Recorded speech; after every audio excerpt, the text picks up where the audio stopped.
Il y a 3 institutions. Il y a d'abord le Conseil des ministres. C'est les 27 présidents, les 27 chefs d'État. Ils sont là. Ils se réunissent.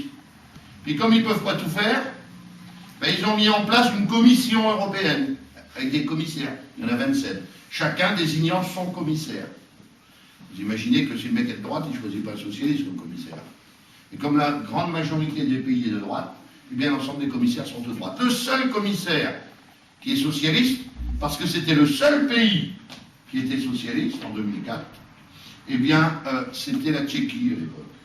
Et le ministre social des Affaires de l'Emploi, c'est Vladimir Špidla, tchèque. Il ne va plus rester pour longtemps. Aux élections qui ont suivi, la Tchéquie est repassée à droite, pour ne pas dire à la droite plus. Eh bien, c'était le seul commissaire européen socialiste. Donc, il y a d'abord le Conseil. Alors, il fonctionne comment, ce Conseil? Ben, des fois, sur des sujets, il faut qu'il soit d'accord à l'unanimité. Puis, des moments, il faut qu'il soit d'accord à 50 plus une voix. C'est pour les petites bagatelles comme est-ce qu'on coupe le rouge avec du blanc pour faire du rosé. Alors, il faut 50 plus 1. Et puis, il y a des sujets où il faut les 2 tiers. Ça s'appelle une majorité qualifiée. Alors, quand il donne des lignes directrices, ben, ils disent à la commission, mettez en place. La commission est présidée, ils se sont tous mis d'accord pour qu'il y ait un président de cette commission. Comme ils sont de droite, ils ont choisi un commissaire de droite, c'est Barroso, il est portugais. Et puis ce commissaire, chacun des pays a proposé les commissaires. Alors, les commissaires, c'est qui le commissaire? Le commissaire, si on ramène ça à la ville, c'est le maire. Et puis, chacun des responsables des commissaires de pays avec une charge, c'est les adjoints au maire, qui a chacun une charge d'un dossier bien particulier.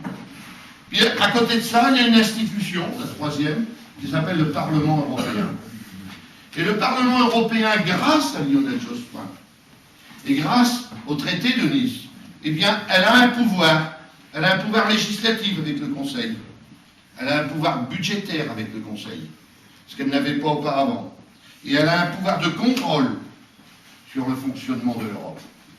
Et sur bien des sujets, on est obligé de lui demander son avis. On n'est plus comme dans le temps, j'avais été député européen 97-99, où quand un commissaire proposait une orientation sur un sujet, il venait devant le Parlement européen et disait aux parlementaires, eh bien, voilà, sur le temps de travail, j'aimerais bien que vous puissiez vous donner votre avis.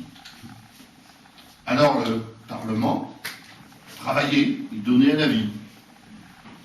Puis le commissaire, il disait, si l'avis ne correspondait pas à ce que le commissaire pensait, bon, vous avez bien travaillé, mais votre avis, je n'y tiendrai pas compte parce que vous dites n'importe quoi. Ben oui, c'était un avis. On était là, on était simplement consultés. Depuis Nice, ça a changé. On n'est plus un avis. On est à part égale avec eux. Et on doit trouver un terrain d'entente. On doit négocier, on doit se mettre d'accord. Eh bien, vous voyez l'importance d'avoir un Parlement européen qui change. Je vais vous donner des exemples. Après ce Parlement européen, eh bien, on travaille en commission.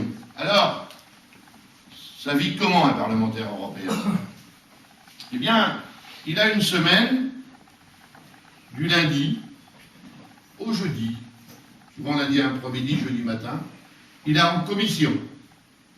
Je sais que Gilles est passionné par l'environnement, je l'ai beaucoup entendu dire qu'il faut l'effet de protection par rapport à tout ce qui est cette téléphonie, est-ce qu'elle est dangereuse ou pas dangereuse pour la tête, pour les enfants, pour les adultes, il faut quand même qu'on le sache, c'est quoi ces antennes relais, je t'ai beaucoup entendu parler de ça, est-ce que, eh bien, il faut qu'on travaille là-dessus, je t'ai souvent entendu parler de ça, eh bien, une semaine, on travaille en commission. Mais, travailler en commission, c'est bien beau, parce que dans une commission comme celle où je suis, qui est la commission emploi et affaires sociales, il y a les 27 pays qui sont représentés, et dans les 27 pays qui sont représentés, il y a tous les groupes politiques qui sont représentés. Donc il faut qu'on arrive à donner des dossiers, à travailler aux uns et aux autres. Puis cette commission, elle s'est mise d'accord pour trouver des présidents et des vice-présidents. Alors, les présidents et vice-présidents, souvent on les choisit comment? On les choisit non pas à partir de la couleur de nos cheveux ou la couleur de notre peau, mais par rapport au travail que l'on fait. J'ai eu la chance de pouvoir me faire désigner à l'unanimité vice-président de la commission emploi, parce que je défends des causes bien précises, parce que je suis un ancien syndicaliste.